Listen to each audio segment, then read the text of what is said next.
Why and how to run at night is a good topic, especially this time of year, January, where we don't have a whole lot of daylight. I mean, gosh, here in Bakersfield, the sun comes up a little after 7, seems to go down around 4:30. So, why run at night? Well, it's mainly out of necessity. Just don't have enough daylight hours, and many of you, of course, if you have family and work and things, you can't get out during the daytime to train. So you got to get up early in the morning or go out in the evening. And even in the evening, it's dark at 5 o'clock.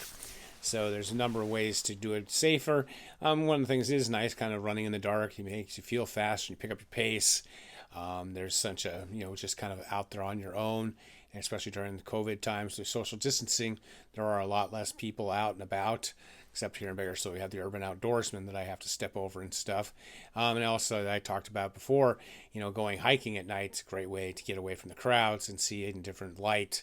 And one of the things I have noticed, though, when I used to crew and pace a lot, is when you are racing at night, time just kind of really gets strange. One, because you're up, but two, you just don't have any sense of movement. And so sometimes when you're running or hiking endlessly up a big hill and you don't have the scenery moving, you think, wow, we must have been walking for an hour. And then you look at your watch and, you've only gone a mile or something because you just don't have a sensation like you do during the daytime. So obviously with winter, you have shorter days. But in the summer, especially here in Bakersfield and other places, I'm sure too, here it gets in the hundreds. So you're not going to be out running from like 10 o'clock to 6 o'clock. And, so you had to go out in the evenings because it's cooler. And then places where it's humid, like back east, you definitely going to have to do some more early morning running or late night or nighttime running just to beat the heat. And that's another issue that, limits you and why you got to get out there and start doing it in the evening hours. Past couple mornings, I've been getting up at 3 in the morning, wide awake. So I've been out training at 4 in the morning, and obviously it's very dark. This morning I went out at 5, and I got it in a 2+ hour workout, and the sun really hadn't come out. One of the nice things kind of different is some of your usual routes are definitely different when you're out running in the dark, so it makes it kind of interesting and different, and you also just get to see different things. Of course, you got to keep an eye out for people, and other things, here in my town. Unfortunately have a lot of urban outdoorsmen, and then of course you've got to watch out for cars. That's why I always pick routes that are safe to do.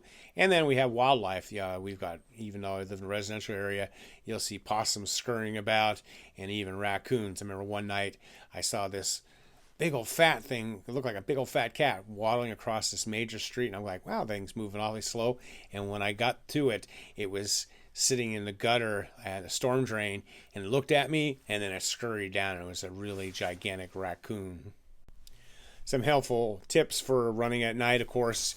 Vision's going to be limited. Even with good light, you can still have accidents happen, but your depth perception is poor. Shadows really mess you up. I tell you, really, like when you're trail racing, the shadows really make a big issue because you don't know where to step. In fact, I often use two lights, use like a headlamp and a handheld to try and help you with the shadows.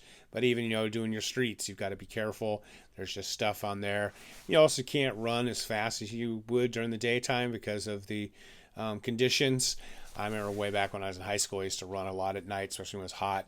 And I was, this is back when I was running sub 3 hour marathons. So I was running 7-minute miles, and I was out running on a familiar route. Turning around, and I was running my apartment complex, and I kind of cut across the grass instead of staying on the sidewalk. And the next thing I know, I'm laying on my back, and what had happened was I touched my neck, and I had a big red welt across it. And what had happened is they had tied a rope to the tree to hold the tree up, and I got clotheslined. I remember coming home and having a big red welt on my neck, and then having to go to school with a big red welt on my neck. So you definitely got to slow down and be more aware of your surroundings. I don't have my music or my podcast on as loud because you definitely want to use your hearing to help you. And then, of course, you got to get out there and do it. And often I see people, especially in your first ultra, don't be that your first time ever out in the dark. They definitely practice makes perfect. And then, of course, you got to make sure you don't get lost out there in the night. If you're on trails, poles can be helpful. I mean, poles are helpful all the time. I use them all the time. And then, of course, you should probably try and go with other people. Of course, nowadays, they've got to be someone in your close-knit circle, but you definitely want to, at least if you don't go with someone, have someone know that you're out there. And then lastly, you may need to bring some sort of, safety device. A lot of the apps nowadays have stuff like that, where you can send messages to people or tell people they can track where you're going. And you may need to have pepper spray or some of the other type of things.